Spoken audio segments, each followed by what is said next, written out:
Welcome everyone. Come on in. I'm Celeste. And I'm Terry. Today we are just traveling through Santa Fe, New Mexico. Known as the City Different, Santa Fe has a unique blend of cultures and charm and is a major art hub attracting artists from around the world. In fact, it has been given the distinction as a UNESCO Creative City.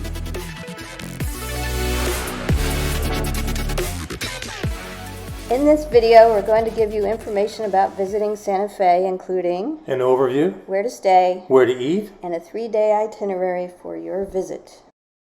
So where is Santa Fe? Santa Fe sits in the north-central area of New Mexico and is about an hour northeast of Albuquerque.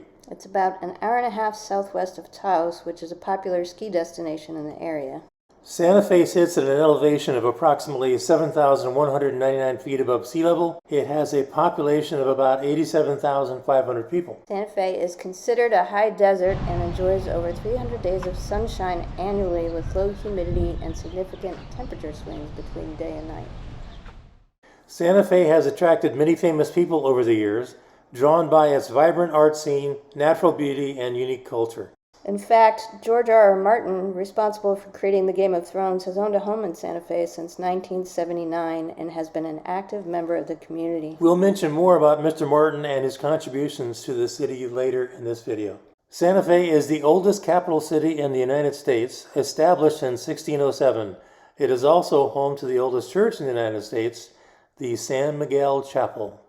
There is a small regional airport located 10 miles southwest of downtown. It offers limited commercial flights, primarily from major hubs like Dallas, Fort Worth, and Denver. Closest major airport is in Albuquerque, which is about 67 miles away, that has more flights and more connections to other cities. The main area in Santa Fe is where the Old Town is, and the Santa Fe Plaza area. This area is full of galleries, shops, and restaurants, in addition to numerous sites and museums to visit. This is the main area of Santa Fe. And you really want to stay in this area near the plaza if you can, so that you can walk to the sites and restaurants and explore the town. It's a little more expensive to stay near the plaza, but it is ideal. We stayed in a VRBO. We were ready to not be in a hotel for a few nights, and we needed to do laundry and other things, and so we stayed in a VRBO, and we'll put the link in the description. It was awesome. It was close to town. We could walk to everything, but it was a little pricey. You can see here on the map that there are a lot of choices when it comes to hotels. We handpicked a few options for you to consider during your visit by looking at reviews and knowing where they're located. So we're not affiliated with any of these, but we'll give you a few to consider. La Fonda on the Plaza. It's a 4-star, 4.5 out of 5 on the reviews, with a wonderfully romantic restaurant we'll discuss later. In the restaurant section. Inn of the Governors is a 3-star hotel that gets rave reviews if you look at them. Average of 4.5 out of 5. People talk about the comfortable rooms and excellent service. The Hotel Santa Fe is a 4-star, 4.5 out of 5 on the reviews, and it is the only Native American-owned hotel on the plaza. We are fond of staying at Hilton's because we have a lot of Hilton's points, and we have a video that tells you how we acquired 1 million Hilton points. But Hilton has a property there near the plaza. It's a 4-star hotel with 4.0 reviews on a scale of 5. It's got your typical Hilton service and quality, and it's in a great location. And if you're looking for something more posh, consider the Rosewood of the Anasazi. It's a 5-star boutique hotel, 4.4 out of 5 on the review scale, very high-end, Adobe decor, bar and restaurant on site. Where to eat in Santa Fe? Santa Fe is a foodie favorite. And it is known for its unique cuisine with a blend of New Mexican and Southwestern flavors like green and red chilies, blue corn, carne adobada, Pueblo-style oven bread, and sopapillas. And for those that don't know, sopapillas are wonderful, and a lot of the restaurants there serve them for you like for free as part of the meal or at the end of the meal. They're a puffy fried bread that is often served as a dessert with honey or stuffed with savory fillings like beans and meat. They are fantastic and delicious. So here are some of our recommendations on where to eat. The Plaza Cafe downtown. It has a 4.5-star rating, moderately priced. They serve breakfast, lunch, and dinner, and they're located right on the square. In addition to New Mexican food, they have a wide variety of options, including salads and burgers, etc. The blue corn enchiladas breakfast comes highly recommended. And we had a great time here. You can see in the pictures, it was a beautiful day. It's right there in the plaza, so you have a nice view to people watch. Yeah, temperature was perfect and food was excellent. La Plazuela at La Fonda. This restaurant offers traditional New Mexican food and an amazing atmosphere. It's decorated in a blend of traditional Southwestern and Spanish colonial architecture. It's got a courtyard with high ceilings and large skylights. And if you're looking for a romantic spot, this one should be on your list. The Tia Sofia's. It is a no-frills diner-style eatery serving regional favorites, breakfast specials, and famously hot chili. Reasonably priced, open for breakfast and lunch only. If you are in the mood for something that is not New Mexican and you can get tired of New Mexican food, check out La Boca. Have excellent wine options, a great assortment of tapas, and overall it's a great experience. So on to an itinerary. Day 1, arrive and explore the heart of Santa Fe, do some shopping. It's a very walkable place. You'll find everything within a few block radius. There is a trolley tour that you can take around the city as well, which will give you a lot more information about it and the history of the town.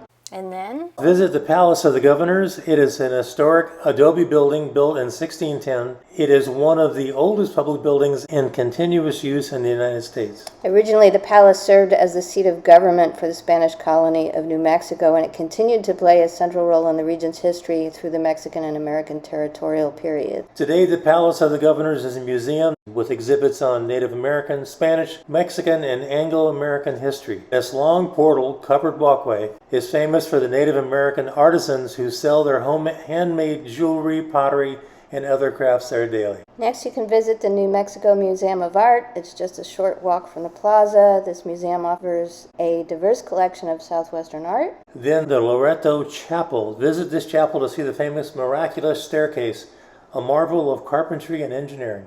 And then after you're done with your day and you've seen everything there is to see, you can have dinner at La Plazuela at La Fonda that we mentioned earlier in the restaurant section. On to day 2. Dive into culture by first having breakfast at the Plaza Cafe downtown. And after you eat, visit the Georgia O'Keeffe Museum and be sure to get your reservations in advance online. They are date and time specific, so you want to make sure you're planning for it, which is why we put this one on day 2. The museum had a video that gave you an introduction to her life. It was worth watching before you visit the rest of the museum. And I thought we were going to see mostly flowers, but to our surprise, we didn't. We saw a lot of different works. She involved herself in a number of different ways to express her artistry, and it's a small museum, but very well provided with works that she had produced. And I would say it was one of the highlights, I think, of our visit, at least to the downtown area. It was. She's quite the artist. In the afternoon, we recommend heading over to Museum Hill. Museum Hill is an area where there is numerous museums, including the International Folk Art and Museum of Indian Arts and Culture. We really had a good time here. There were a number of exhibits from several different tribes, and it was a fascinating afternoon. They had some videos showing young people using traditional techniques to create modern art. It was very interesting. And the grounds themselves were very nice. There was places to picnic. There is a restaurant on site as well. Traveling with Terry, because he's so interested in history, you learn tons more than you would if you were just visiting the museum. Here's a few books that he would recommend if you're interested in that part of the history of the area. In the evening, we have 2 options for you. One is to visit Meow Wolf, which is an immersive art installation. This unique experience is great for all ages. Kids and kids at heart will love it. It invites visitors to explore a mysterious Victorian house filled with portals to other dimensions. The cool thing about this one is that George R.R. Martin purchased the building it is in, which was an abandoned bowling alley, and allowed the Meow Wolf group to lease it and make it a permanent art installation. This was really, really unique. Each room and space in the house is designed by different artists, creating a diverse and immersive world that blurs the line between art and reality. Yeah, there are no maps, and sometimes just getting from room to room is an adventure all by itself. Sometimes there was a door, sometimes there wasn't a door, and you had to figure out how to get over there. You walk through a closet, or sometimes a refrigerator door. You open the refrigerator door and suddenly you're through to a whole nother section. Everyone was just kind of exploring around. It was really unique and definitely worth a visit. Hitting it up. So the other option is to visit the Santa Fe Opera. So if you're there and it's a time in the summer when they're putting on a show and you're into opera, it's something to check out because it's supposed to be a wonderful open-air theater that provides really good views and world-class performances. They have operas, but they also have concerts and other events. Check out their calendar. On day 3, we suggest heading out of town and visiting Bandelier National Monument. It was established in 1916 and covers 33,750 acres and showcases the remarkable cliff dwellings, kivas, and petroglyphs left behind by the ancestral Pueblo people who inhabited the region. Over 3,000 sites have been uncovered in this area, but not all of them were inhabited at the same time. From the mid-1200s to the mid-1400s, some of the villages exceeded 400 rooms. By the mid-1500s, however, the people who lived there had moved on and migrated to villages along the Rio Grande River. So there is parking right at the site, but in the summertime, when it gets really busy, there's not enough spaces. So if you get there before 9, you can park there, but if you don't get there before 9, you have to park at a different visitor center and then take the shuttle over. Yeah, talk about motivation for getting there earlier in the day. But we were able to park and walk right in. It was beautiful. We were there in May. The main thing to do here is to hike out the Pueblo Loop Trail. It's a 1.4 mile round trip walk from the parking area, but that brings you out to the cliff dwellings where you can get started seeing some of the excavations. You can see kivas and petroglyphs as well. It's easy to moderate and accessible for most visitors. There are areas where you can climb up ladders. Once you're done with the Pueblo Loop Trail, you can continue on to the Alcove House, which is a cliff dwelling located 140 feet above the canyon floor, reached by climbing long wooden ladders and stone stairs. This is not accessible for those that need accessibility. If there's no ladder, please don't go in the caves.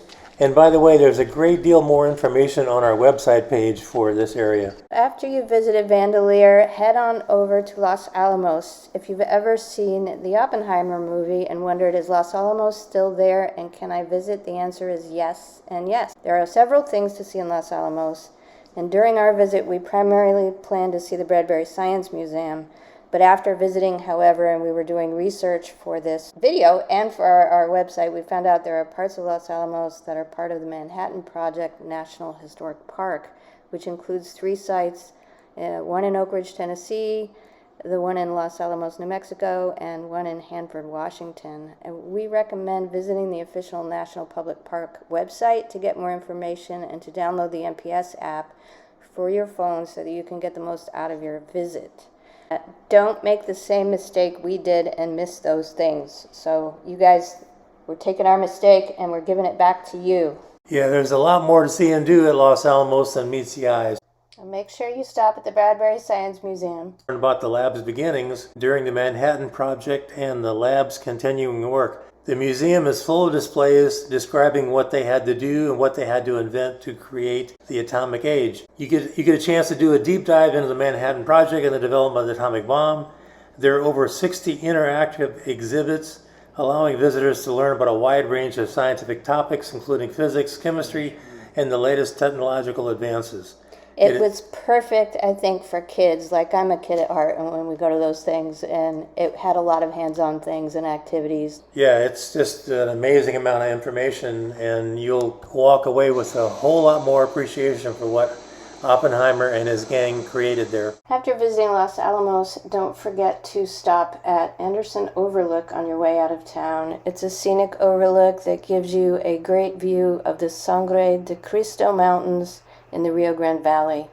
In the evening that night, you're going to be tired after your day, so we recommend relaxing at the Oho Spa. The Oho Spa and Resort is a must-visit for anyone who loves relaxing hot springs and is looking forward to unwind and rejuvenate. You can see here, like, they have these hammocks and they have the different pools of different temperatures. There's plenty of places to sit. They give you towels. Yeah, if you want shade, there's shade. If you want to be out in the sun, the thermal pools are all different temperatures, so you pick the level of heat you want to sit in. It's very relaxing. The pond there reminded me of Giverny in France, where Monet did his paintings. It was just a beautiful setting in the middle of the desert. They have day passes, and they have different day passes you can get in different packages, so check out their website for more information. Next, we have some optional things for you to take a look at. So if you didn't want to do one of the other things on any given day, you could switch it out with one of these things. So the first up is the Rail Yard District. And it's a home to gallery shops and the Santa Fe Farmers Market, and there's a cinema there that is owned by George R.R. Martin called the Jean Cocteau Cinema. Their goal was to create a unique experience by pairing films with curated themed cocktails at their full bar. Anybody who is a George R.R. Martin fan would enjoy visiting because they have memorabilia and other items of interest. Are you a fan? Yes, indeed. I read just about everything he's written about the dragons. He's an amazing imagination, all wrapped up in human form. The next optional item that we have is also a little bit out of town. It's hiking Nambe Falls. It's a 120-foot waterfall located just 16 miles from Santa Fe. There are 2 hiking trails, one leading to the top for panoramic views of the falls and the other to the base for a closer look. The hike to the top of Nambe Falls is about a 1.5-mile round trip. The elevation change is about 800 feet, or 244 meters, from the trailhead to the top. The trail can be steep and rugged in places, so it's recommended for those with a moderate level of fitness and good shoes. Take it slow and you'll be fine. It's not ideal for those with a fear of heights. Yeah, there was a few spots that were a little near the edge, so it was making my heart flutter. But it's a worthwhile walk. And a great view of the falls from up top. The trail to the bottom of Nambe Falls is about 0.75 miles. The trail provides a closer view of the falls and is generally considered easier than the hike to the top, except for when we were there, you can see here the water was really running fast. And we got to the edge of this, and it was either walk through that or hike over the rocks there, and we weren't able to do that. So we went this far and didn't get any further. But a lot of families were continuing to go. Most of them were climbing over the rocks. It was really pretty. We enjoyed getting out of town, and it wasn't that far. There's also a lake there where you can go fishing and you can rent boats and stuff, and you can picnic. This park requires that you carry cash. It was, what, $20? It was $20 per carload. No credit card? Yeah, no credit card. Cash. This concludes our Santa Fe itinerary.